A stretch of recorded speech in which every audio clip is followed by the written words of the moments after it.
Good morning, students. I hope you're doing very well. So students, first of all, let me introduce myself. My name is Mrs. Archa Jain and I'm a PGT English teacher in the Dashmesh Public School, Faridkot. Students, you might wonder that why I'm introducing myself in the second lecture as I've not introduced myself in the first lecture. Actually, due to inconvenience, it was not possible for me to, just give you certain introduction regarding myself. So I thought it would be better to introduce myself in this lecture.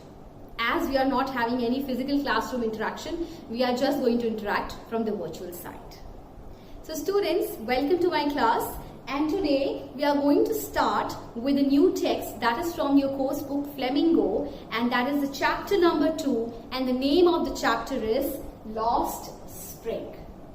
So students, I will really recommend, to just open your textbooks. As you see the video, as you look into the lecture, it's very important to open your books and start reading side by side, because you will enjoy reading. As you watch the lecture, you will definitely enjoy the reading as well. Okay now students. So, as I said that we are going to start with a new text, and the name of the text is Lost Spring. And it has been written by a very famous Indian writer, and the name of the writer is Anish Young. Her name is Anish Young. Alright. So, students, that there are around 152 million children in the world, worldwide actually, who are being forced to do labor, who are being forced to do child labor. And 48% out of these 152 million children worldwide, the age group, who are being forced to do such kind of household works or such kind of domestic works at number of sectors, they are between the age of 5 to 11 years. Students, before starting with this chapter, I would really advise you to pray to God and just to thank Him once, because we have been blessed by such a wonderful life. Even at such adverse conditions right now which are prevailing in the world, you have been given education opportunity at your places. You are reading, you are studying thoroughly at your places, and your parents and your mates or your near and dear ones are there to take care of you. But there are certain people, there are certain children who belong to the same age group of yours, who are deprived of education opportunities. Due to what? Due to their adverse conditions, due to their poverty. Their parents cannot afford them to send to schools, and they are being forced to do number of household, again number of works at industries, at number of factories, at tea stalls. You might have seen such kind of children, even selling products at the roadside stands. See, that is the plight of such children. And why I'm actually telling you about child labor and why I'm narrating you this kind of experience, because this chapter is all about the theme of what? There is a theme of child labor here. And I guess you're very much aware of the technicality of the term, that is child labor. Child labor is what?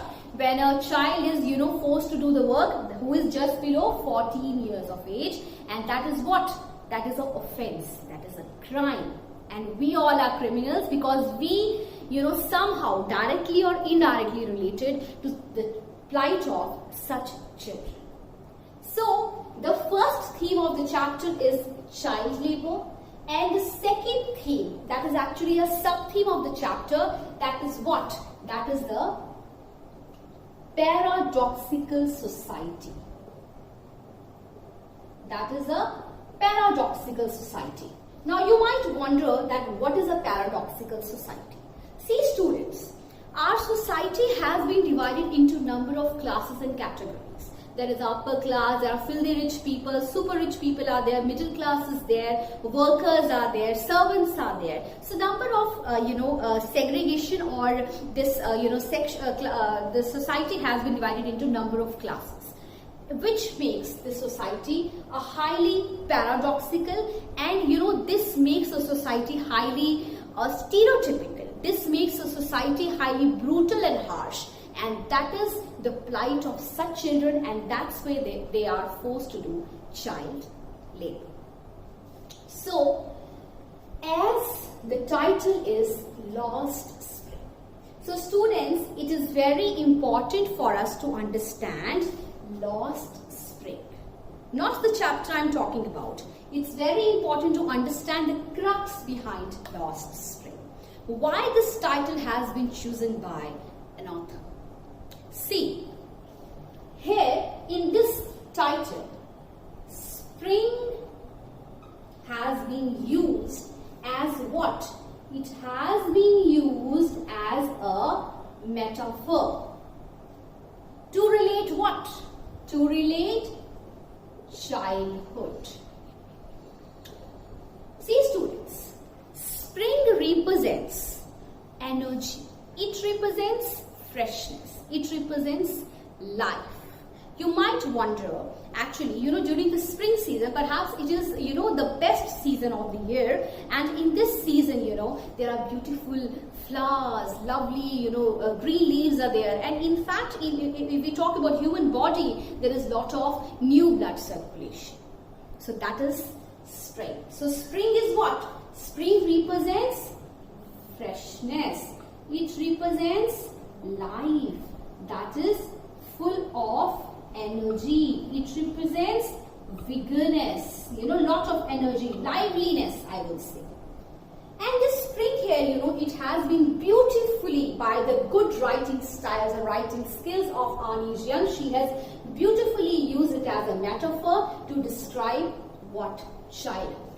Why it has been used as a metaphor to describe childhood? Because childhood again represents such qualities like as freshness, life full of energy, and childhood is also the best time of the year of a person. If you really think about your childhood, good moments will come to you. Everyone just loves you. Everyone adores you at that time. And that's why it is the most precious time of one's life. See students, this metaphor, you might wonder that what is a metaphor. I hope some of you are aware, but even if you are not aware, let me tell you, metaphor is what? Metaphor is a literary device when you have to make a direct or vivid comparisons or vivid contrast or vivid differences between two things. Either they are related or they are unrelated. Spring, see how spring has been related to childhood. How it is related? Because spring represents these qualities: freshness, life full of energy, vigorous, and so on. And childhood is again a symbol of freshness, vigorous, life full of energy, and so on. And that's why it has been used as a metaphor, So, lost. You might wonder that this spring or this freshness, life full of energy, or this childhood has been lost. This prefix has been added here. This prefix shows what? This prefix shows us that this spring, this childhood, this happiness has been lost somewhere. Now the question arises, why it is lost? The question is, why and how? So the answer is, why it is lost? Because people are poor. Poor people don't have good friends. We don't take care of poor people, and they are bound to live an exploited life. And so as, spring here represents childhood, so this childhood has been lost somewhere due to the grinding poverty. It is due to the grinding poverty. And how it is lost? How it is lost? Because we live in what? We live in a paradoxical society. Our society is really brutal. We have made number of rules, we have made number of classes, we have segregated the society into number of parts, which makes it really difficult for such poor people or such poor life or such poor children, to live a normal happy life. That's why Lost Spring has been used as a title by Ani Jiang. Now, if you get a question in your exams that justify the title of the story Lost Spring, then you will say that yes, it is justified, because spring is a symbol of energy, happiness, full, life full of vigorous and so on, and which represents what? Which represents the same qualities that comprise of what? That comprise in childhood. So that's why spring has been used as a metaphor, and that's why it has been what? It has been lost somewhere due to the grinding poverty and due to the harsh and brutal system of our society, and that's why Lost Spring is the apt title for this story. I hope it is clear to you.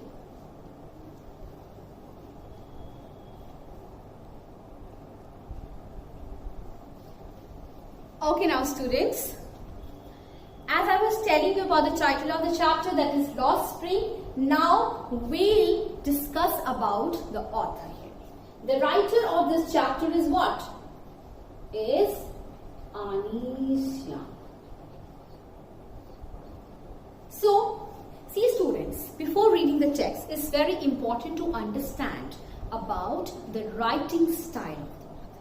Because, on the basis of her personal or maybe the professional characteristics or maybe her writing style, she kind of have narrated number of real life experiences. It might be possible.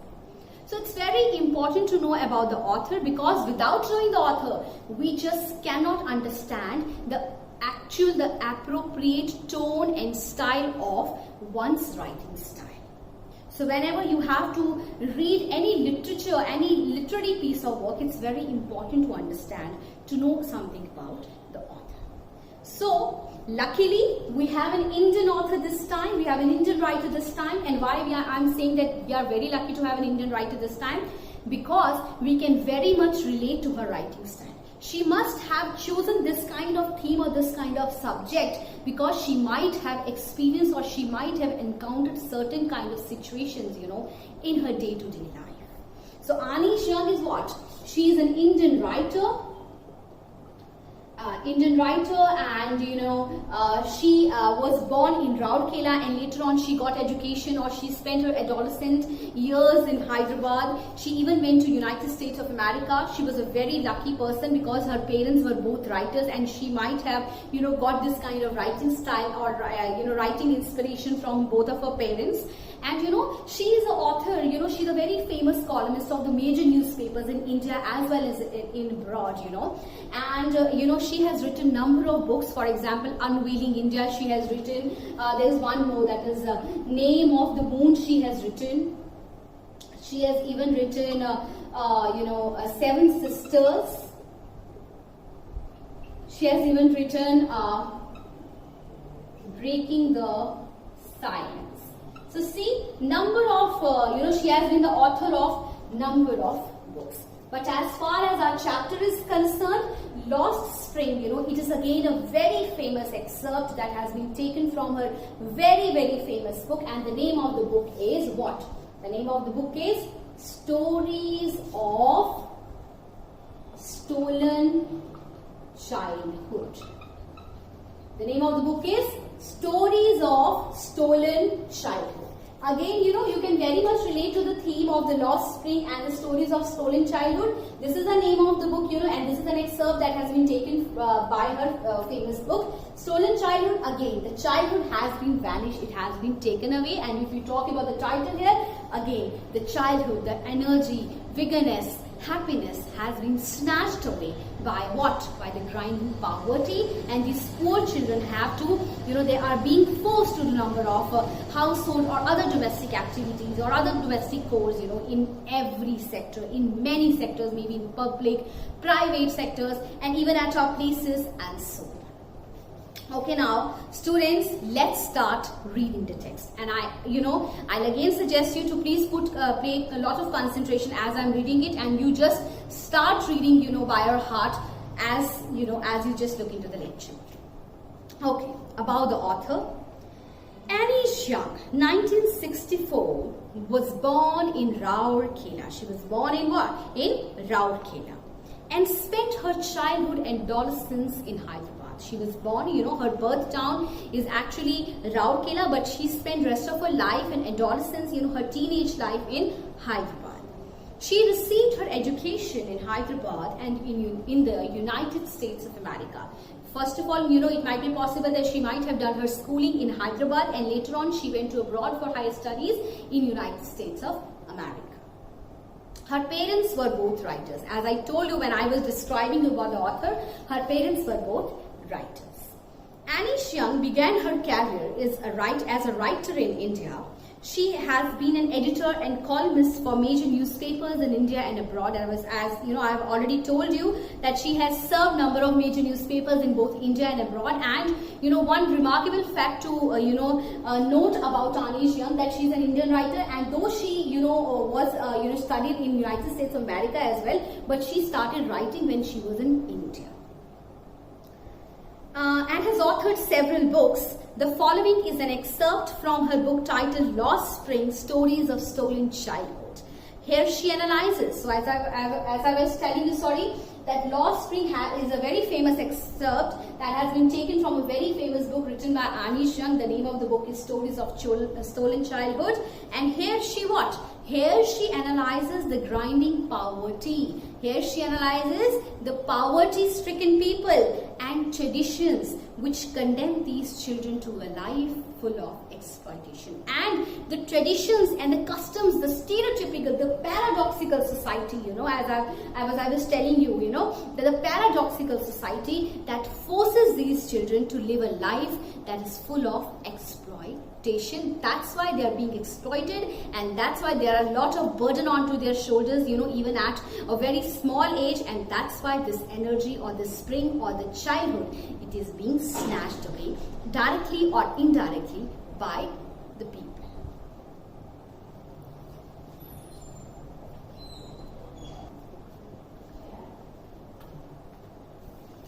Okay students, now let's start reading the text now.